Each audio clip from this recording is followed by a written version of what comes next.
hardest questions to answer with comics is a very basic one. Where do I begin? With so many years of continuity and an endless amount of series to choose from, finding a starting point can be difficult, but that's where this series comes in.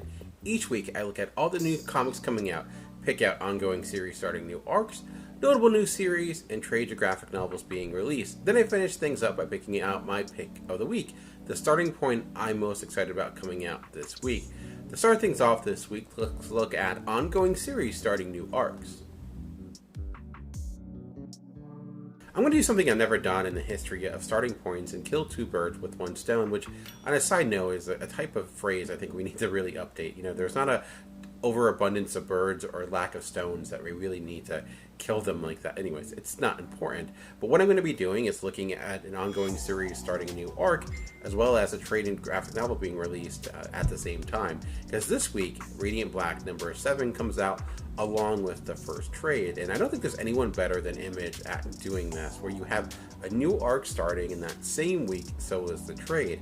So if you were ever interested in getting into Radiant Black, not only can you pick up the trade this week, but if you really liked it and wanted to see what comes next, you don't have to wait for the next trade. You can go out and check out issue number 7, which is also coming out. And this has been a different take on the superhero, almost like Power Rangers like genre. I mean, it makes sense. It's coming from Kyle Higgins, who's done everything from Nightwing to recently the Power Rangers, and I think did a lot of great things with the Power Rangers, like the creating new characters that seemed to come over really well. This, though, seems like a much more personal story. You know, the main character was a writer who was dealing with some struggles, and it eventually evolved into other things. And I was a little hesitant with this series to begin with. I liked it. There are some issues I simply didn't like, but I wanted to remain patient with it, because I do think when you're approaching superhero genres in the independent world, sometimes it can take some time to kind of get to the story you want.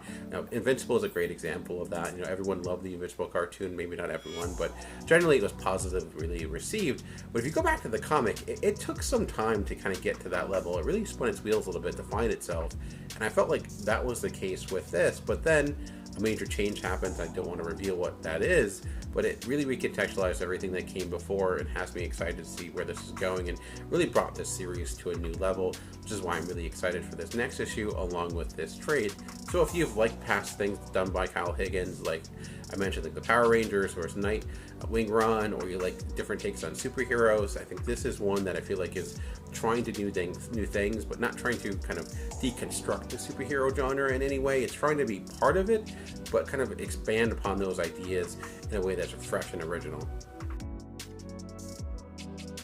Coming back this week is Manowar with issue number 5, and I've been liking this new run. This has been written by Dennis Hopeless, and Manowar was one of the first characters I really got into in the Valiant universe.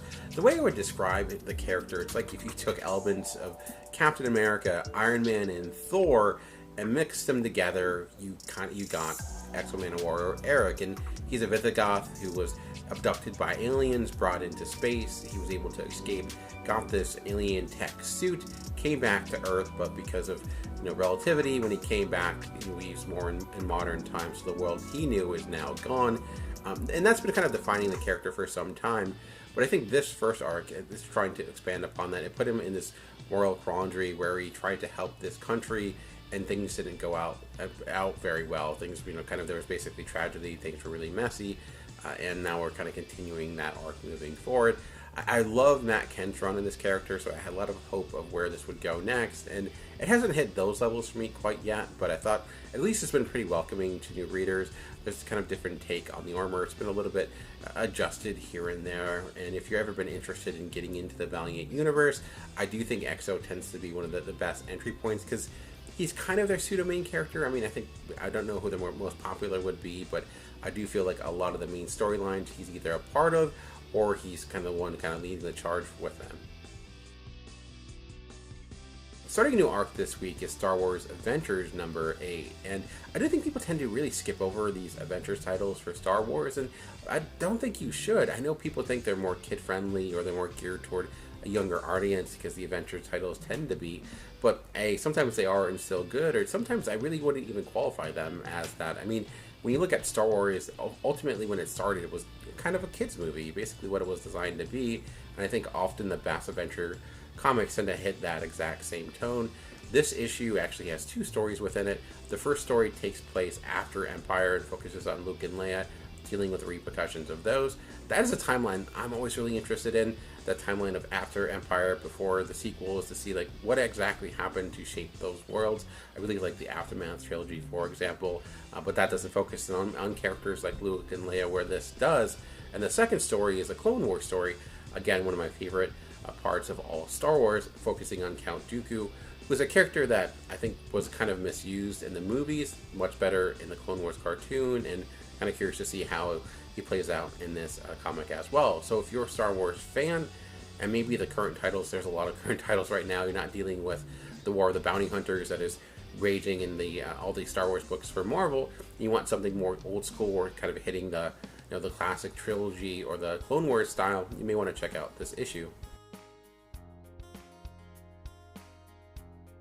For Marvel this week, Marauders 23 begins a new arc, and this sees the team dealing with a new threat with the help of an old ally in the character of Banshee. I do really like the character of Banshee. He's not utilized a lot. He's often killed. It's one of his great superpowers, is being killed for whatever reason. Then he comes back because it's the X-Men. It's what they do. I've enjoyed Marauders. I think it's been one of the more consistent X-Men books. You can see why Jerry Dugan was chosen to take over the X-Men main line, if that's even the main line anymore, because he definitely has a different tone. Like, Marauders tends to be a little bit more fun, enjoyable, great character moments. It's not as lofty and as kind of full of text as much as some of the other X-Men books that are a bit harder to get into, generally being this pirate adventure, focusing on characters like Kitty Pryde and Emma Frost and what have you. Pyro's been a lot of fun in this series as well. So I'm wondering, now that like the gala is all over and things are beginning to settle, I did feel like it was stalling out there a little bit. Hopefully now, as things are kind of opened up again, it can get back to really what I was working with it prior to like all the crazy adventures of that infamous dinner a few nights ago. Out for DC this week is Truth and Justice number 7. This is another digital first series that is now being released in print. And a lot of the digital first series, what you see is that when they're released digital, it's done in a few chapters. So this issue was actually probably a few digital chapters, and then they're brought together into one physical comic. So this tends to be a lot of standalone stories. The last issue dealt with Damian. This issue is focusing on the character of Zatanna, who is a character I know there's a lot of people who love. Sometimes shows up in things like Justice League Dark. At times have had her own comic, but it's not really the case anymore. And I feel like that's kind of commonplace with DC, where we don't see a lot of the side or smaller characters getting their own series, maybe a mini series here and there, but instead showing up in a book like this, or these one-shots that we're seeing all over the place, these one and done stories. So if you're a fan of the character and want to see a story that's solely focused on her, not with a bunch of other individuals, or just seeing her part of a team, you may want to pick up this comic. These are creators that I don't have a lot of experience with, so I can't speak to like their quality of writing or comic creating, but character-wise, if you want to read something that's a little bit different, if you want to read one of the more underutilized characters in the DC universe, this may be an issue you want to check out. Also for DC this week is Legends of the Dark Knight, it's number 4, and similar to Truth and Justice, these have all been standalone issues. I don't know if this one was digital first, but each issue has been a different creative team. The first issue was Derek Robinson, I remember. This issue I'm somewhat excited about because it's focused on Stephanie Phillips as the writer, who's a writer I do really love.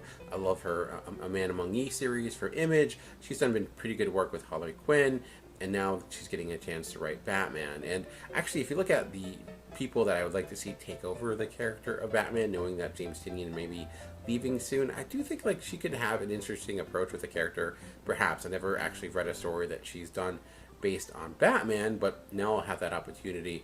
She'll be taking over this issue. So I know there's so many Batman books. Every week I feel like I'm talking about another Batman comic anthology. There's a lot out there, and it can get a bit at a point of ad nauseum with how many are released from DC. I get why people get angry with DC because Batman has like 20 different books, and then a character like Zatanna shows up in one shot digitally and is never seen again until another 12 months later. I mean, but it can still lead to good books. Like, I try to look at each individual comic and rate it upon that. Could this actually be good? I do like the creative team here, so that's why I am excited. Again, if you are a Batman fan, there's a lot to choose from. For example, I've not been really digging with the current general Batman run that much, but maybe a book like this that's more isolated and more focused and doesn't have to be this long carried out story. Maybe this will work better for me. We'll see this week. Also starting new arc this week is Superman Red and Blue number 6, and again with the Red and Blue series, this tends to be an anthology series with each installment having short stories with different comic book creators. This one I'm excited about because Tom King is writing a Superman story, and I actually really liked the Superman story he did for the Walmart series way back when, and I think he is really good at short stories. He's done some for the Batman Black and White. He did one with Mitch Gerard not too long ago, and that was really good, really emotional, as Batman was struggling to stay alive or save this priest, I believe. And this also, outside of Tom King, also has Matt Wagner, and also really exciting has Steve Lieber, who is an artist I really enjoy. I love what he did with Matt Fraction and the Jimmy Olsen run. I don't know if this will have Jimmy Olsen in it, what that would look like, but he is, I think, a really underutilized artist in a lot of ways. One of the best artists today in things like comedic timing and storytelling, so really fits the mold of Superman, while at least in the Jimmy Olsen run, will this be another comedic story or something more serious? I don't know. And again, the gimmick with this is that the colors in the stories are mainly red and blue, although I do feel like the series cheats with that a lot and utilizes a lot of different colors because it's kind of hard to focus on just red and blue with there more being accent colors. Overall, this series has been really solid. I think it's actually been one of the better anthology series that is currently out right now. They've done a good job of getting interesting and unique talent for each issue. Hopefully that will carry over with this. So if you are a Superman fan and want to see some creators take on the character in some fun and new ways, check out this issue. Starting new arc this week is Black Hammer Visions number 7, and Black Hammer Visions is similar to other anthology series, with each installment having a new creative team, and each tends to focus on a new character. This is actually a character I don't actually know if was ever a part of Black Hammer before. She's kind of like a Wonder Woman analog, although Colonel Weird is set to show up as well, so that has me always intrigued. It's also written by comic book creator CC Castellucci, who's much more known for being a part of the graphic novel world, coming into issues, and that has me excited actually. I do like it when an anthology series like this can bring in a comic book creator who's not necessarily known for superhero comics like this or part of Dark Horse. I think that's a good idea just to see what could happen. It's kind of seeing two worlds collide, which is a lot of what this story itself is about and a lot of what Black Hammer has been about. I don't know necessarily if there's overall at all like this massive Black Hammer narrative per se, but this one does seem like it's outside of that. Just a lot of one and done stories that kind of allow for great experimentation, which this issue seems like it is all about with the premise and the creators behind it. So if you like that, if you like that idea, if you're a Black Hammer completist like myself, definitely a book you'd want to check out. I've liked most of these issues. Some of them I haven't, but for the most part they've been really consistent, and I just like the approach and the attempt to do something different in a book that's all about being different. Now that we talked about ongoing series starting new arcs, we're going to move over to the world of notable new number ones coming out this week. The first new number one we're going to talk about this week is the Trial of Magneto number 1, and this is spurring out of the fallout of the Hellfire Gala, where, I guess it's a spoiler, I mean it's on the cover, Magneto supposedly killed Scarlet Witch. With this being comics, my guess is there's more to the story than we think. One would assume, at least. And I know with the X-Men world, it's been rather complex as of late. There's a lot of ongoing X-Men books we'll talk about more shortly, and I do think that it could be somewhat of a challenge to just jump in to a book like this. You never really know. This is written by Leah Hawkins, who is doing the X Factor run, which I'll be honest, I was not the biggest fan of. That book didn't really click with me.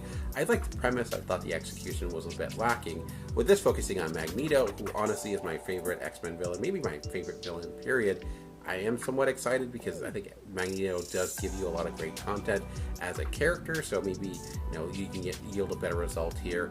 And I don't know if this is going to be welcoming to new readers, considering everything going on in the X-Men universe. Knowing this is dealing with past fallout, it might be somewhat difficult to jump into. But if it's more character focused, just looking to see what is it, why is Magneto the target here? Why is he doing this? Of course, we know the history with him and Scarlet Witch, where at one point he was their father, but they retconned that, and that's not the case anymore. Of course, Scarlet Witch and the House of M and everything that she's done to mutants. There's a lot of history that is building up to this exact issue, so that's why I'm somewhat hesitant to even call it a starting point, or because there's a lot going into this before it even begins. But if it can kind of focus in on like the main core of the story, hopefully I think it'll be a better product and lead it to a little bit more clearer of a picture of a comic. Out this week is Kang the Conqueror #1, and I do feel like this book is coming out a little late. Maybe they wanted to wait a bit because, of course, during Loki, there's so much conversation regarding the character of Kang. We know he's coming into the Marvel Universe eventually. I don't want to spoil Loki, even though it's been some time. For those who haven't read it, if Kang does or does not show up. But this comic is focusing on Kang and the origin of Kang. So if you're ever wondering why do people care that much about Kang and what is the big deal about Kang, can I say Kang again? Here you go. Here's a comic. And there are a lot of great Kang comics out there. I think oddly one of my favorite was the way that character was incorporated into Young Avengers. This is written by Jackson Lansing and Colin Kelly, who are a writing duo who've done a lot in the past in the world of comics. For example, they wrote Hacktivist for Boom Studios many years ago, which also was produced by Alyssa Milano, strangely enough. They've done some stuff for DC, like Green Arrow. They did a little arc in that, and now they're focusing on the character of Kang. And Kang, I think, is a hard character to get right. I've read some Kang stories where it just doesn't work. He's like, some people just try to make him like Doctor Doom light in a way, and he is a different character. He's pompous in his own unique way. So I'm curious to see, where does this go? Are they trying to start or capitalize on the Kang hysteria? Because it does seem like the reaction to Loki, there's a lot of people who are interested or want to know more about this character, and it seems like maybe you'll have a comic you can check out this week. From DC Comics, we have another Secret Files with Batman Secret Files Clownhunter #1, and they've been doing some of these here and there. I think they had a Huntress one a few weeks ago, and now focusing on the character of Clownhunter, who, of course, was established in Tinian's run on Batman, and I do feel like he's one of those characters they're trying to make stick.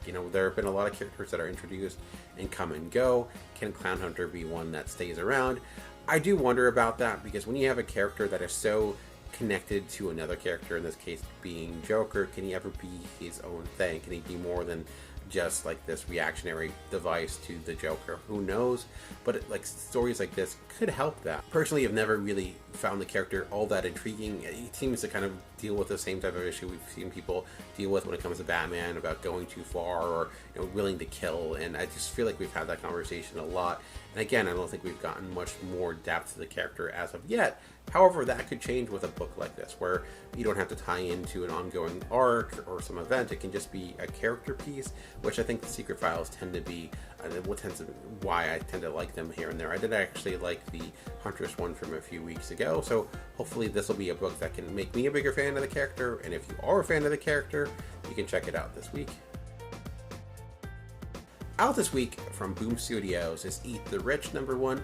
This is written by Sarah Gailey with art by Pius Back. And Sarah Gailey, as a comic book writer, is pretty notable. She's won a few Hugos in her past, been nominated for a few.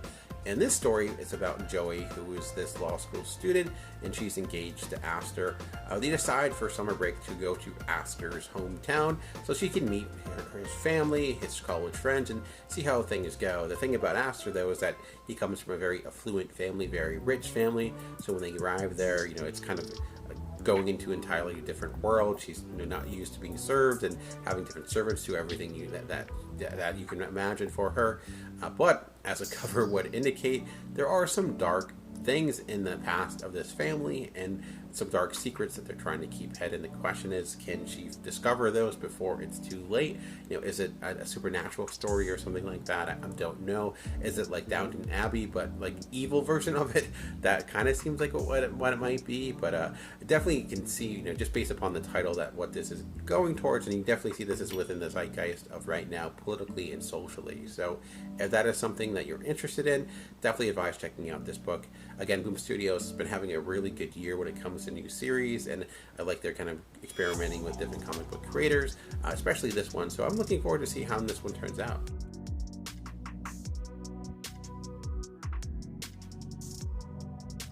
Out this week for Aftershock Comics is God of Tremors #1. And this is written by Peter Milligan, who's a comic book veteran. He's written a lot of great comics, even recently things like American Ronin for AWA, which is still probably my favorite book that company has produced as of yet. This story, though, is kind of taking place in the 19th century.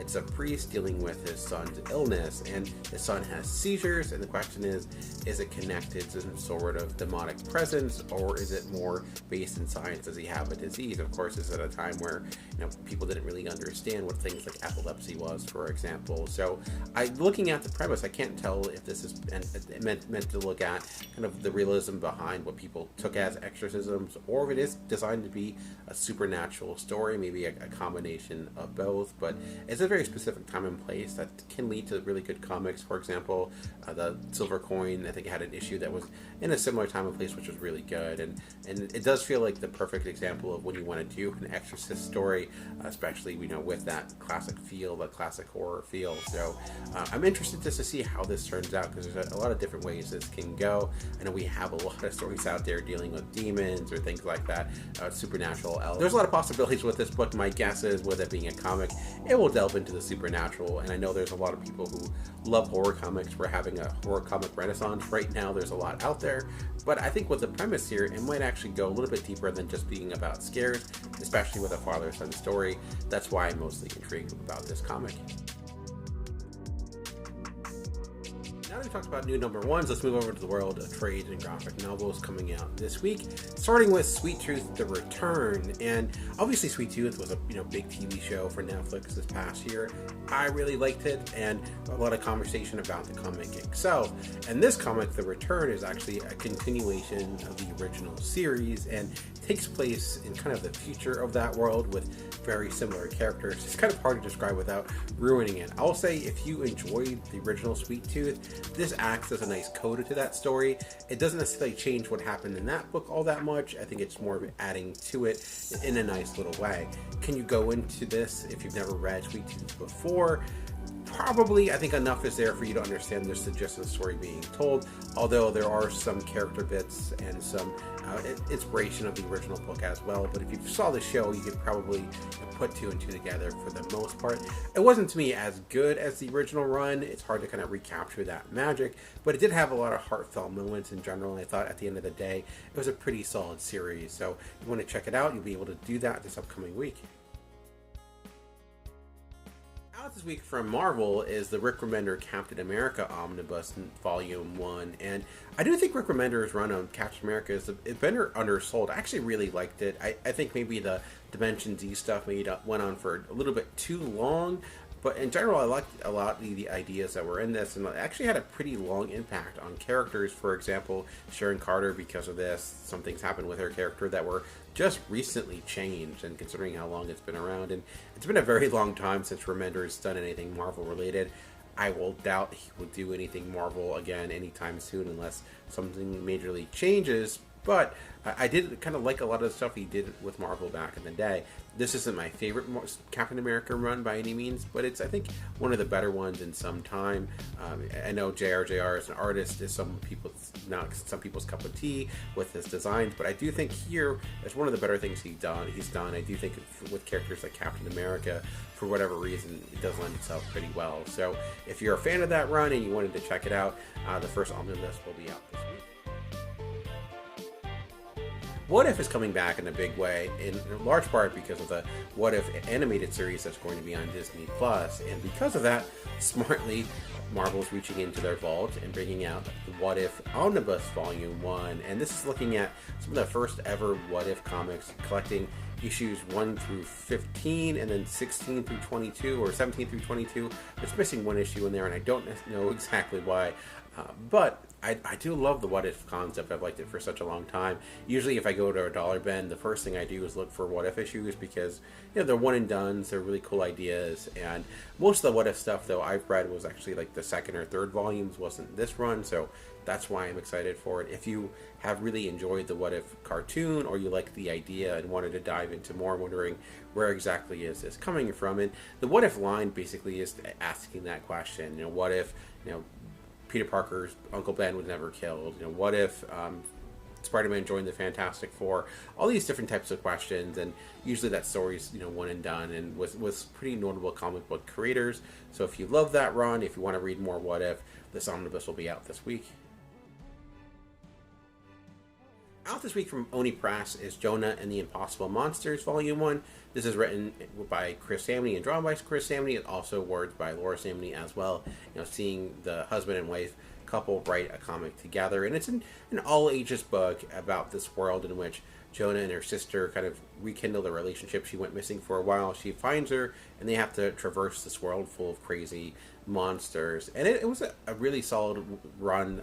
I really liked a lot of these issues. You don't get a lot of comics like this, a lot of kid comics that are released in issue format, and maybe because of that it got a little bit overlooked. But if you're looking for something that's more age appropriate, and I love Chris Samney as an artist. If you've been reading something like Firepower, for example, you know how great his art can be. This is a very different type of story, much more kid-friendly, in one I think that you could probably read to most kids. Anything I would say like 5 and above would probably really like this, and it's a very fast-paced book as well, so even if it's something they could read themselves or potentially you could read to them.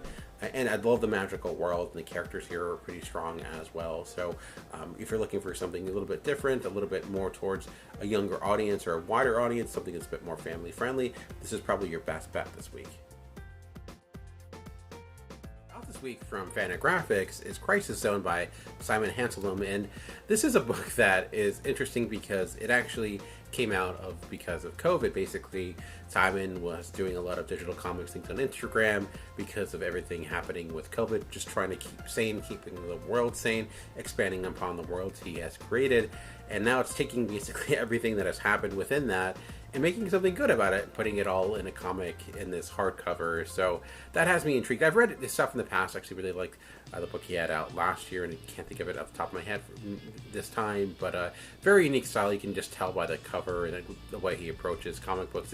It feels very much like a Fantagraphics type of book. So if you're a fan of Fantagraphics, if you like what they do, if you just want to see someone kind of try and experiment and do new and interesting things, if you like digital comics and seeing them in a physical world, maybe a book you want to try out this week. Now that we talked about ongoing series starting new arcs, notable number ones, and trades and graphic novels being released, let's look at my pick of the week, the book I'm most excited about coming out this week. This was a week where I honestly struggled to pick out what I wanted for my starting point of the week. Nothing really stood out to me a great deal. I kind of had a lot of different ways I thought I could go, and ultimately the way I looked at this week was, if I look at all the comics coming out, all the starting points coming out, and I could tell you to pick one, or the one I feel like is the strongest based upon my experience, based upon what I've read in the past, what would that be? And it's the 1,000 Storms hardcover coming out this week from Magnetic Press. This is written and drawn by Tony Sandoval. And this is a book I've read. Some of the other starting points I haven't, but this one I have. If you saw some of my top 10 countdowns, this was in it a great deal. And I really love this story. And it's about this girl who kind of exists within her own world, but also has this ability to traverse dimensions. She's somewhat of an outcast with the kids of her day, and they somewhat pick on her. And there's just a lot of different moving pieces within this story. But why I also really love it is because of the art style. There's a multitude of different art styles as she's going through these different dimensions, and you see it kind of change and adjust. And what you also see is that she has to become the hero of these people that would ostracize her at one given time. So Magnetic Press is one of my favorite publishers of the year this year. They've done a lot of great things. Well, technically what they tend to do is take books that were released in non-English speaking countries from Europe, Asia, South America, and release them and translate them for English reading audiences, and whoever's making the choices of picking the books this year is doing a great job. They've really picked out, I mean, of course, when you're looking at a lot of different choices, you kind of can take the best of the best, and they've done just that. And every time I've kind of picked up a book from them, I really intended to enjoy it or find something about it that's really fascinating. And 1,000 Storms has been one of my favorite. Tony Sandoval is a well-acclaimed comic book writer and creator. He's won Eisners in the past, so I'm certain there are a lot of fans out there. So These books are also all available digitally, so if you're interested in it and you can't find it at your local comic book store, because Magneto Press is not necessarily the most well-known publisher in the world, but if you are interested in it, let your local comic book store know. Maybe they can find it. It'd also be a book that you may be able to find at your local library, or like I mentioned, all these issues are available on Comixology as well. So if you're looking for one starting point this week, one of what I advise checking out, it would be 1000 Storm. So there you go. That's this week's starting points. Thank you for checking out this video, checking out my channel. I know there are a trillion different comic book channels out there, so I appreciate any view, any like, any comment. What are you excited about this week? Let me know in the comment section below. Always appreciate any comment. Well, thanks for taking the time. Just remember that comics are for everyone. The key is finding the right one. Until next time, keep reading.